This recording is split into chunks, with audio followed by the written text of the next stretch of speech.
What would you say is the biggest issue of our time?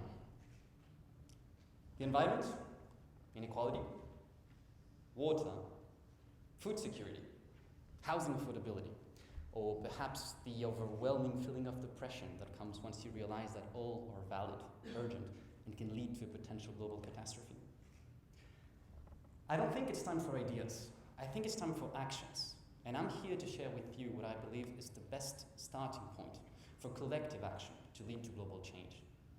It's called the city, and I don't mean that monster financial district that you guys have. I mean this, or this, this, this, this, or this, or this, which is actually London. Take the environment and climate change, for example. In 2015, cities cover less than 2% of the planet's surface, but they consume more than 80% of the world's energy. Cities account for more than 60% of greenhouse gas emissions. They are both the problem and the solution to global warming. What about inequality? In Paris, the city where I come from, if you leave at a 15-minute distance on a subway ride, your chances to die can double. What about water, housing, food, and so on? Ultimately, it all comes down to the city. And the reason is simple. We are a natural urban species. For those of you unfamiliar with it, by the end of 2015, the urban population globally is expected to grow by 2%. That's roughly 70 million people, more than the United Kingdom. At the current pace, we need to build about 1.5 Amsterdams every week, and without the wind to evacuate the stress. The trend is not slowing down, on the contrary. Now, I once read that cities are like porn. You know one when you see it, but this is actually problematic, because with some marginal exceptions like 50 Shades of Grey or blue is the warmest color, we usually know what porn is and we regulate accordingly. This is not the case for cities. Nobody agrees on what a city exactly is, and this creates all sorts of problems. Let me explain. What if we ask Google what a city is? Here's the answer we get. My takeaway from this is that our collective imagination seems convinced that cities are bigger than us, that they overwhelm us, and I think this vision is wrong. I think this vision is wrong because calling these images a city is like looking at a skeleton and calling it a human body. It's only one part of the equation. There are several criteria that are used to define a city. Population, density, continuity of built-up infrastructure, and many more. Based on how you define a city, Paris can be either a 2.2 million people city or a 12.3 million people one. With the US or Chinese definition of urban, India is over 50% urban, and not 30%, like the World Bank says. In practical terms, this actually means that India has villages that are the size of Perth in Scotland. That's about 47,000 people. No country has the same definition of what a city is, and this is very problematic. It means that almost any comparison that you can come up with among cities is devoid of meaning, unless you actually know and understand the methodology behind it. Paraphrasing Robert Park, who's one of the founding fathers of urban sociology, I think that cities are more than infrastructure, streets, buildings, electric lights, tramways, and telephones. They are more than institution and administrative devices. Cities are involved in the vital processes of the people who compose it. They are a product of nature because we are a natural urban species. A city is a state of mind. A city is a body of customs and traditions. A city has a substance that the images from Google fail to convey. In other words, cities are first and foremost defined by how they function rather than by borders. Cities are about shared realities, not about municipal boundaries. If you have a map and data, you can try to objectively establish functional cities using things such as density, evolution of density across space, or you can rely on commuting patterns to identify suburbs and the path that people take every morning. you can actually get to the point where you can dynamically see how a city functions and simulate accordingly, very much like you would do when you play SimCity. The short clip that is playing right now is from MIT's Media Lab, where they're developing a bunch of fascinating visualization tools. This one here is called CityScope, and CityScope is a project to develop simulation systems that can predict and quantify the potential impact of disruptive technology within new and existing cities. But what happens if you don't? What happens if you don't have neither a map nor data? When we leave the urban experience, we feel it. When we see a city, we get it. When we take the subway, unfortunately, we smell it, and we get a little bit grumpy about it. But this is precisely the point. Cities have a deep impact on who we are and how we relate to each other. I'm sure that most of you heard about the recent Charlie Hebdo attacks in Paris. Now, massive demonstrations followed.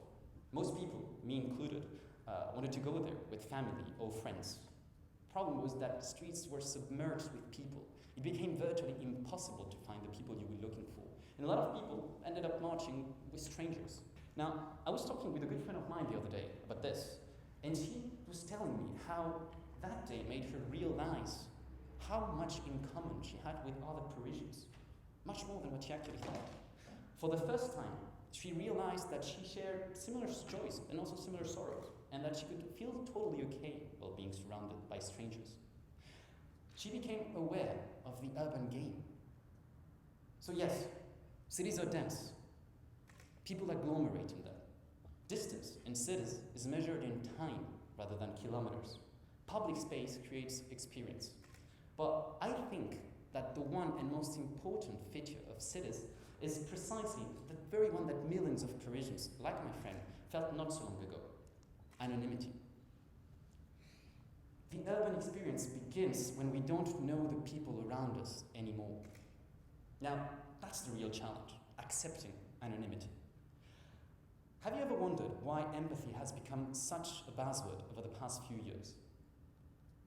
I think that part of the answer lies in the collective realization that we don't really know each other, yet we are somehow connected. Anonymity isn't bad per se. It's bad when it leads to a lack of trust. And here's what happened in a city when people don't trust each other: gated communities, individualism, urban technological panopticons, and a bunch of other objectively depressing cityscapes. There is no objective way to trust someone you don't know. It's a subjective choice that you have to make. It's the first choice that any conscious urbanite has to make. Now, empathy is perhaps an urbanite's best friend, as it's a very powerful tool for us to feel or perceive what we have in common, or at least understand our differences. But ultimately, whether to trust or not the people that you share the city with is a choice that is yours to make. When cities are dense, when cities have diversity, even at the smallest geographical scale, when blocks are short and people can choose how to move around, when streets allow for interaction and face-to-face contact, then empathy increases. And when empathy increases, it's easier to prevent anonymity from becoming a source of anxiety. The happiest cities in the world are characterized by these features, and it's easier to trust. People trust each other much more in these cities. Now, solving the biggest issues of our time requires understanding what an urban world practically means to us, collectively, as a society, but also as individuals. In about 30 years, the urban population is going to double. If we remain at the current rhythm, by 2050, 1 out of 2 city dwellers is going to live in a slum. Changing the world for the better means changing our cities for the better. The need for disruptive ideas is immense. The need for innovation is immense. Now, many innovators around the world will tell you that they didn't really invent something, that they barely brought together things they had heard and then they add a little bit of their own magic spice to it. But dense, diverse, and tolerant cities are ideal places for ideas to bump against each other. They highly incentivize innovation. Serendipity can literally happen around the corner. Think Uber, think Airbnb. Business models that embrace the urban state of mind can radically change the rules of the game. Anonymity, diversity, and density create a beautiful cradle for thousands of new business models to emerge. What do you guys care about? What is your purpose?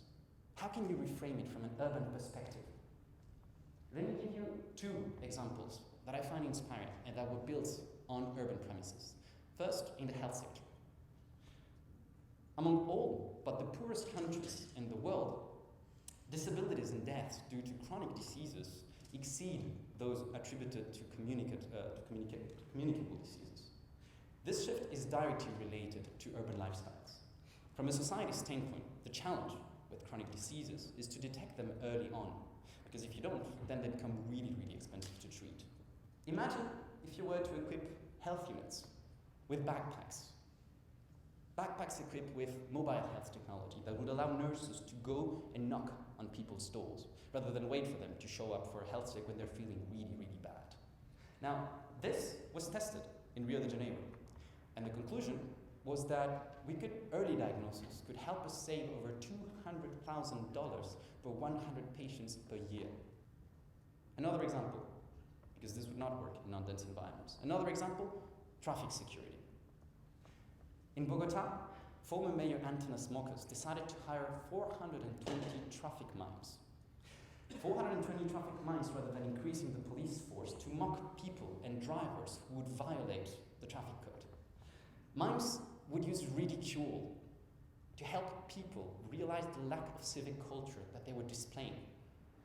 They would attack you with the power of silence and help you realize that no matter how anonymous you want to be, you're always part of a group. Traffic fatalities dropped by 50%, and loss, of course, in the city increased quite a lot. Imagine how many urban innovations the additional billions of urban dwellers are going to come up with. Cities are not just the problem, they are also the solution, both. Now, I imagine that a lot of you are tech savvy, and at this point, you might be wondering why I haven't talked about smart cities. Here's what Google told me when I asked him what a smart city is. Skeletons, again, with a little bit of cream this time. The vision behind smart cities has inspired a lot of entrepreneurs, architects, thinkers, engineers, and so on. Astonishing products have been created on this behalf, from smart buildings to some street lamp management sensors, and many more. In Barcelona, for example, which is a case study for any smart city advocate. In Barcelona, it is estimated that $50 million are being saved annually thanks to smart water solutions. And over 47,000 jobs have been created. But the smart city vision has failed at conveying the state of mind that defines a city. It has failed at becoming sensitive, intuitive, accessible, something we get. Smart cities are a dream with too little room for humans and too much need for cables.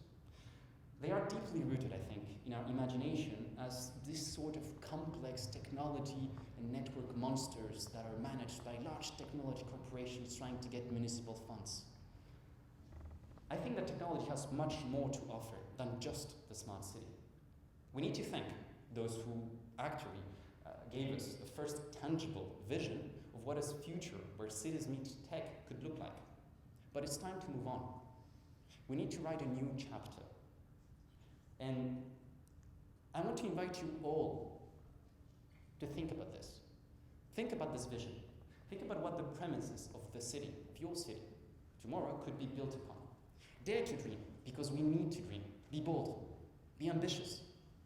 And then, if you feel like it, then you all should have received some little pieces of paper like this. And I would love for you to share your thoughts with me. You can also shoot me an email if you want about that.